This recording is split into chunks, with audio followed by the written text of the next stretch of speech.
Mzee wangu, rafiki yangu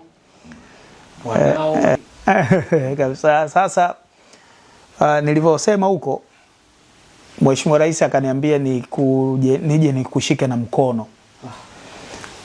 Nije nikushike na mkono. Mkono wake huu hapa. Hapa 5. Na nitakachofanya, kwa sababu Banana ndo anakuangalia, na nitampa hela.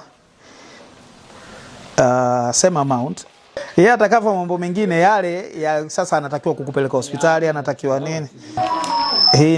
Hii ni salamu za mheshimiwa mama. Salamu za mama. Kwa hiyo hizo ni salamu zake, anakuambia ugue pole. Upone haraka. Maana yake wanasema kuugua pole maana yake usipone. Sasa wewe upone haraka.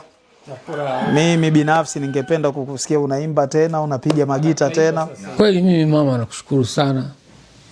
Mama Rais, nakushukuru kijana wako Mheshimiwa Hamisi Mwinyi amekuja kuniona, kaja kunishika mkono kati ya joto. Kwa kweli nimeshukuru Mungu, na ndio ananishughulikia hospitali. Nina afya kuliko ilivyokuwa 2 wiki zilizopita.